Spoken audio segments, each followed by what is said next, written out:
Hello नमस्कार दोस्तों, कैसे हैं आप सब। आशा करता हूँ सभी अच्छे होंगे, स्वस्थ और मस्त होंगे।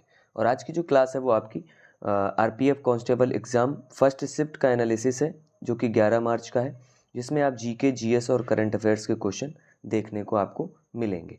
ठीक है भाई। और ये 100% ऑथेंटिक प्रश्न रहने वाले हैं, जो कि आप लोगों के द्वारा जो हमारे टेलीग्राम चैनल है उस पर भेजा जाता है, उसी से रिलेटेड हम आपको यहाँ पर कंटेंट प्रोवाइड कराते हैं, या जो भी क्वेश्चन हमें मालूम पड़ते हैं जैसे, उस तरह से हम आप तक पहुंचाने का पूरा पूरा प्रयास करते हैं। ठीक है भाई। तो चलिए समय न करते हुए, सबसे पहले अगर आपने हमारे चैनल को सब्सक्राइब नहीं किया है तो प्लीज़ लाइक शेयर सब्सक्राइब ज़रूर करना ना भूलें। ठीक है, तो बढ़ते हैं अपने पहले प्रश्न की ओर, जो कि है हमारा, हॉर्निबल त्यौहार किस राज्य में मनाया जाता है। तो भैया जो हॉर्निबल त्यौहार है ये नागालैंड राज्य में मनाया जाता है, और यह हर साल 1 से 10 दिसंबर के बीच में मनाया जाता है। इसे त्योहारों का त्यौहार भी कहा जाता है। ठीक है भाई। आगे बढ़े अगर अगला क्वेश्चन, तो अगला प्रश्न था हमारा कि भाई राज्य के नीति निदेशक सिद्धांत डीपीएसपी किस देश के संविधान से लिए गए हैं। तो ये आयरलैंड के संविधान से लिए गए हैं। ठीक है ना। तो जिसका जिक्र कहाँ हुआ है, संविधान के भाग 4 में अनुच्छेद 35 से 51 तक किया गया है डीपीएसपी का। ठीक है भाई। अगला जो क्वेश्चन था यहाँ पर कि असम में किस नृत्य की उत्पत्ति हुई है। तो असम में बिहू, सत्रिया, सियो नाम जैसे नृत्यों की उत्पत्ति हुई है। सत्रिया नृत्य की खोज 15वीं शताब्दी में असम के वैष्णव संत और सुधारक श्री मंत शंकर देव ने की थी। अगला पॉइंटर यहाँ से बनता है कि साल 2000 में संगीत नाटक अकादमी ने सत्रिया नृत्य को भारत के 8 शास्त्रीय नृत्यों में शामिल किया था। अगला अगर क्वेश्चन की बात करें हम यहाँ पर, तो था कि भाई मौर्य साम्राज्य के अंतिम शासक को किसने खत्म किया था। तो भैया मौर्य साम्राज्य के अंतिम शासक बृहद्रथ की हत्या उनके ही सेनापति पुष्यमित्र शुंग ने की थी। पुष्यमित्र शुंग ने मौर्य साम्राज्य के बाद शुंग साम्राज्य की स्थापना की थी। ठीक है। अगला जो क्वेश्चन था कि अश्व शक्ति, जिसे हम हॉर्स पावर के नाम से जानते हैं, कितने वाट के बराबर होता है। तो ये होता है भाई 746 यानी 746 वाट। ठीक है भाई।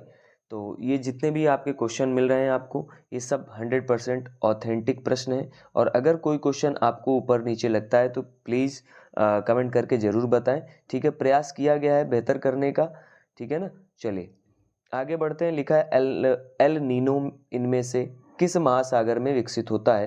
तो भूमध्य रेखीय प्रशांत महासागर में यह उत्पन्न होता है, और यह एक प्राकृतिक घटना है। ठीक है ना। पॉइंटर्स की अगर हम बात करें तो जब भूमध्य रेखीय प्रशांत क्षेत्र में समुद्र का तापमान औसत से ज़्यादा गर्म हो जाता है तो एल नीनो की स्थिति बनती है। ठीक है भाई। देखिए हमने क्या यहाँ पर जो किया क्या गया है कि क्वेश्चन के साथ साथ कुछ इंपॉर्टेंट तथ्य भी लाने का प्रयास किया गया है। अगला जो क्वेश्चन है कि निम्नलिखित में से किसे गोल्डन फाइबर या सुनहरा रेशा के रूप में जाना जाता है। तो वो है जूट, जिसको हम पटसन के नाम से भी जानते हैं, दूसरा नाम है इसका। अगला जो क्वेश्चन है वो है महात्मा गांधी ने मार्च 1931 में किस वायसराय को पत्र लिखा था। तो लॉर्ड इरविन को पत्र लिखा था। इसे हम गांधी इरविन समझौते के नाम से भी जानते हैं। महात्मा गांधी और लॉर्ड इरविन के बीच 5 मार्च 1931 को यह समझौता हुआ था, और यह समझौता लंदन में दूसरे गोलमेज सम्मेलन से पहले हुआ था। अगला जो क्वेश्चन है यहाँ पर कि गुजरात से गोवा तक के तट को क्या कहते हैं। तो कोंकण तट कहते हैं। यह भारत के पश्चिमी तटीय मैदान का उत्तरी भाग है, और यह दमन से गोवा तक फैला हुआ है। अगला जो क्वेश्चन है यहाँ पर था कि भाई थार मरुस्थल किस पड़ोसी देश में फैला हुआ है। देखिए वहाँ पर ऑप्शन में आपको भारत पाकिस्तान ऐसा कुछ देखने को मिला होगा, लेकिन यहाँ पर हमने दोनों ले लिया है कि भारत और पाकिस्तान दोनों देशों में फैला हुआ है, और यह भारत के राजस्थान राज्य, उत्तर पश्चिमी भारत और पाकिस्तान के पंजाब और सिंध प्रांतों में फैला है। अगले क्वेश्चन की अगर हम बात करें, जो कि था कि भाई अवध साम्राज्य पर अंग्रेजों द्वारा कब कब्जा कर लिया गया था। तो अवध पर फरवरी 1856 में एक उद्घोषणा के माध्यम से कब्जा किया गया था। अगला जो क्वेश्चन था यहाँ पर कि 1857 की क्रांति में फर्रुखाबाद से किसने नेतृत्व किया था। तो तुफजल हसन खान ने। अगले क्वेश्चन की अगर हम बात करें, जो कि आपको देखने को मिला कि भाई गरीबी उन्मूलन किस पंचवर्षीय योजना का विषय रहा था। तो 5वीं पंचवर्षीय योजना का विषय था यह योजना साल 1974 से 1978 के बीच चली थी। इस योजना में गरीबी हटाओ के साथ साथ रोजगार और न्याय पर भी जोर दिया गया था। अगर हम पॉइंटर्स की बात करें इसमें, तो 20 सूत्री कार्यक्रम की शुरुआत प्रधानमंत्री इंदिरा गांधी ने 1975 में की थी और बाद में इसे 1982 और 1986 में पुनर्गठित किया गया था। अगले क्वेश्चन की अगर हम बात करें, तो अगला क्वेश्चन यहाँ पर था कि भारत की दूसरी पंचवर्षीय योजना किस मॉडल पर आधारित थी। ठीक है ना, तो वो 1956 से 1961 महालनोबिस मॉडल पर आधारित थी। इस योजना का मुख्य उद्देश्य बुनियादी और भारी उद्योगों के विकास पर विशेष जोर देने के साथ साथ तेजी से औद्योगिकरण था। अगला जो क्वेश्चन यहाँ पर देखने को मिला कि भाई हरित क्रांति में सबसे ज़्यादा लाभ किन दो राज्यों को हुआ था, तो वो है दो राज्य पंजाब और हरियाणा। अगला जो क्वेश्चन है यहाँ पर कि भारत ने विदेश में अपनी आर्थिक स्थिति पहुंच बढ़ाने के लिए कौन से अहम कदम उठाए थे, तो भैया उनमें कुछ कदम हैं जो निम्नलिखित हैं कि जिनमें से कुछ ये कदम दिए गए हैं। पहला है कि नई विदेश व्यापार नीति, फिर व्यापारिक निर्यात योजना MIS जिसको कहते हैं सेवा निर्यात योजना, स्कोमेट नीति।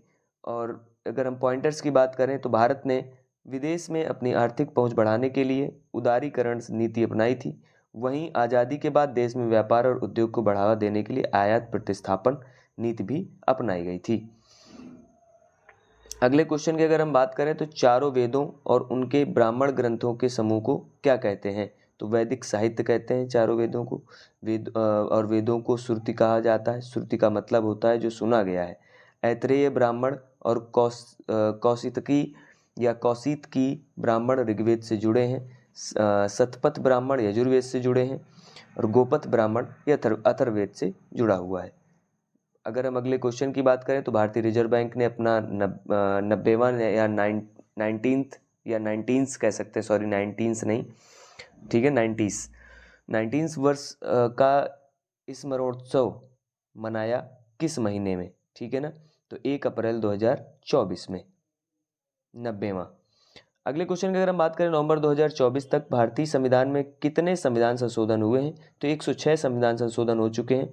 आखिरी संशोधन 28 सितंबर 2013 को किया गया था। इस अधिनियम के तहत लोकसभा, राज्य विधानसभाओं और दिल्ली की विधानसभा में महिलाओं के लिए 1/3 सीटें आरक्षित की गई थी।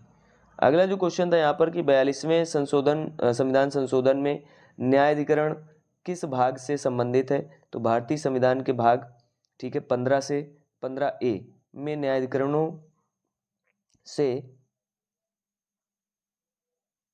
14 यहाँ पर 14A में न्यायाधिकरणों से जुड़े प्रावधान है। यह भाग 42वें संविधान संशोधन अधिनियम 1976 के जरिए जोड़ा गया था। इस भाग में 2 अनुच्छेद हैं, अनुच्छेद 323A और अनुच्छेद 323B। अगर हम इसके पॉइंटर्स की बात करें तो न्यायाधिकरण एक अर्ध न्यायी संस्था है और यह प्रशासनिक और कर संबंधी विवादों को सुलझाने का काम करती है। संसद को प्रशासनिक न्यायाधिकरणों की स्थापना का भी अधिकार है। अगला जो क्वेश्चन था कि उड़ान योजना किस मंत्रालय के द्वारा शुरू किया गया था, तो उड़ान का मतलब उड़े देश का आम नागरिक है और यह एक क्षेत्रीय कनेक्टिविटी योजना RCS है और इसे 21 अक्टूबर 2016 को नागरिक उड्डयन मंत्रालय द्वारा लॉन्च किया गया था। इस योजना का उद्देश्य आम आदमी के लिए सस्ती हवाई यात्रा मुहैया कराना और मौजूदा हवाई पट्टियों और हवाई अड्डों के पुनरुत्थान के माध्यम से देश के अनुमोदित और गैर अनुमोदित हवाई अड्डों को हवाई संपर्क प्रदान करना है। अगला जो क्वेश्चन था यहाँ पर कि भाई सानन पावर प्रोजेक्ट किस राज्य में स्थित है, तो वो है हमारा हिमाचल प्रदेश में। अगला जो क्वेश्चन था कि स्वतंत्रता का प्रथम युद्ध किसे कहते हैं, तो 1857 के विद्रोह को कहते हैं स्वतंत्रता का प्रथम युद्ध। इसे 1857 के भारतीय सिपाही विद्रोह के नाम से भी जाना जाता है। यह विद्रोह अंग्रेजी हुकूमत के खिलाफ था। अगला जो क्वेश्चन था यहाँ पर कि भाई 1 मिलियन से अधिक जनसंख्या कहा जाता है, 1 मिलियन या उससे अधिक आबादी वाले शहर को मेगा सिटी या मेगालोपोलिस कहा जाता है या कहते हैं। वहीं 10 लाख से ज़्यादा आबादी वाले शहर को मिलियन सिटी कहते हैं, ठीक है। नेक्स्ट जो क्वेश्चन था यहाँ पर कि बाल गंगाधर तिलक कैसे व्यवहार के व्यक्ति थे, तो लोकमान्य बाल गंगाधर तिलक एक उदार, समर्पित और आदर्शवादी व्यक्ति थे। वे अपने देश प्रेम और स्वाधीनता के प्रति गहरा विश्वास रखते थे। वे एक यथार्थवादी राजनीतिक थे और समाज में फैली बुराइयों के खिलाफ अनेक कदम भी उन्होंने उठाए थे। अगला जो क्वेश्चन था यहाँ पर भारत में मत देने का अधिकार एक है, क्या है, तो भैया ये संवैधानिक अधिकार है और अगर इसके पॉइंटर्स की बात करें तो भारतीय संविधान के 61वें संशोधन अधिनियम 1988-89 ने लोकसभा और राज्य विधानसभाओं के चुनाव के लिए मतदान की आयु 21 वर्ष से घटाकर 18 वर्ष कर दी। भारत के संविधान के अनुच्छेद 326 में सार्वभौमिक मताधिकार प्रदान किया गया है। अगले अगर हम क्वेश्चन की बात करें यहाँ पर तो वो है कि भाई आर्थिक सर्वेक्षण 2023-24 के मुताबिक वित्त वर्ष 2023-24 में भारत की अर्थव्यवस्था दुनिया की कितनी बड़ी अर्थव्यवस्था थी? तो जीडीपी के हिसाब से भारत दुनिया की 5वीं सबसे बड़ी अर्थव्यवस्था है। वहीं क्रय शक्ति क्षमता यानी पीपीपी के हिसाब से भारत तीसरी सबसे बड़ी अर्थव्यवस्था है। अगला जो क्वेश्चन था यहाँ पर कि भारतीय शास्त्रीय संगीत में कितने स्वरों को मान्यता दिया गया है या दी गई है? तो 7 स्वरों को। ठीक है, पॉइंटर्स की बात करें तो भारत में 11 भाषाओं को शास्त्रीय भाषा का दर्जा मिला है। इनमें तमिल, संस्कृत, तेलुगु, कन्नड़, मलयालम, उड़िया, मराठी, पाली, प्राकृत, असमिया और बंगाली शामिल हैं। अगले क्वेश्चन की अगर हम बात करें तो भैया कुंभ मेला 2025 कहाँ लगा? तो सभी को पता है, बहुत चर्चा में भी रहा है। ठीक है ना, प्रयागराज में। और कुंभ मेला से संबंधित जितने भी क्वेश्चन आपके नॉलेज में बनते हैं पढ़ के जाइएगा। ठीक है, यह मेला 13 जनवरी से 26 फरवरी तक चला था और यह मेला 45 दिनों तक चला था। ठीक है, अगले क्वेश्चन की अगर हम बात करें तो वो है कि नॉर्वे शतरंज सुपर टूर्नामेंट 2024 में किसने अपना छठा खिताब जीता था? तो मैग्नस कार्लसन। ठीक है ना, कार्लसन। नेक्स्ट अगर हम बात करें अगले क्वेश्चन की, नीति आयोग की शुरुआत कब हुई थी? तो 1 जनवरी 2015। अगले क्वेश्चन की अगर हम बात करें तो रेडियोधर्मी तत्व रेडियम की खोज किसने की थी? तो 21 दिसंबर 1898 को पियरे और मैडम क्यूरी ने की थी। ठीक है भाई, अगला क्वेश्चन कि चुंबकीय क्षेत्र बल और दिशा कितने डिग्री पर कोण बनाती हैं? तो चुंबकीय क्षेत्र और बल के बीच का जो कोण है वो 90 डिग्री होने पर बल अधिकतम होता है। वहीं कोण 0 डिग्री और 180 डिग्री होने पर बल जो होता है वो शून्य होता है। पॉइंटर्स की बात करें तो चुंबकीय क्षेत्र में रखे गए धारावाही चालक पर लगने वाले बल का सूत्र F = BIL या IBL sin थीटा, जैसा आप पढ़ सकते हैं। ठीक है ना, आपने साइंस में फिजिक्स में पढ़ा होगा, इंटर में या फर्स्ट ईयर में, 9th वगैरह में भी है, 10th में। चुंबकीय बल रेखाएं बंद वक्र होती हैं। चुंबक के बाहर चुंबकीय बल रेखाएं उत्तरी ध्रुव से दक्षिणी ध्रुव की ओर जाती हैं। ये क्वेश्चन कल भी देखने को मिला था। ठीक है ना, इस तरह से होता है आपका नॉर्थ पोल साउथ पोल, फिर ऐसे निकलती हैं और ऐसे जाती हैं। ये बंद वक्र इस तरह से होता है। ठीक है, सभी लोग जानते होंगे इसके बारे में। अगला जो क्वेश्चन था, चार्ली 777 यानी 777 फिल्म देखा होगा आपने, कुत्ते से संबंधित है और वफादार कुत्ता होता है, उसको जो है मतलब खेल में भाग दिया जाता है, ऐसा कुछ है। मूवी देखी हुई है मेरी भी, आप लोगों ने भी देखी होगी। तो 777 चार्ली फिल्म कन्नड़ भाषा की फिल्म है। यह फिल्म साल 2022 में रिलीज हुई थी। इसे किरण राज ने लिखा था, निर्देशित किया था और इस फिल्म में रक्षित शेट्टी ने काम भी किया था। अगले क्वेश्चन की अगर हम बात करें तो लीवर से संबंधित एक क्वेश्चन था कि अब क्या था वो नहीं पता है, उससे रिलेटेड मतलब आप लोगों से पता ये चला है कि लीवर से संबंधित था। अब लीवर से जो जो चीज़ें हैं वो हम आपको बता दे रहे हैं। पेट में स्थित मानव शरीर की सबसे बड़ी ग्रंथि जो है वो लीवर है। यह पित्त का निर्माण करता है लीवर, जिसे बाइल जूस भी कहते हैं। लीवर रक्त में मौजूद पोषक तत्वों और रसायनों को तोड़ता है। अगला जो क्वेश्चन था यहाँ पर, दल बदल विरोधी कानून कहाँ लागू नहीं होता? तो भैया अनुच्छेद 4 विलय के मामले में दल बदल के आधार पर अयोग्यता लागू नहीं होगी। यह अनुच्छेद राजनीतिक दलों के विलय के मामले में अयोग्यता से बाहर रखता है। बल्कि अगर विलय जो बात करें तो विधायक दल के 2/3 सदस्यों के साथ हो जिन्होंने किसी अन्य राजनीतिक दल के साथ विलय के लिए सहमति दी हो। ठीक है, तो आज की क्लास हमारी यहीं पर समाप्त होती है। सभी का जुड़े रहने के लिए बहुत बहुत आभार। क्लास को लाइक शेयर सब्सक्राइब करना बिल्कुल ना भूलें। मिलेंगे नेक्स्ट सेशन में नेक्स्ट एनालिसिस के साथ में, तब तक के लिए सभी को जय हिंद जय भारत।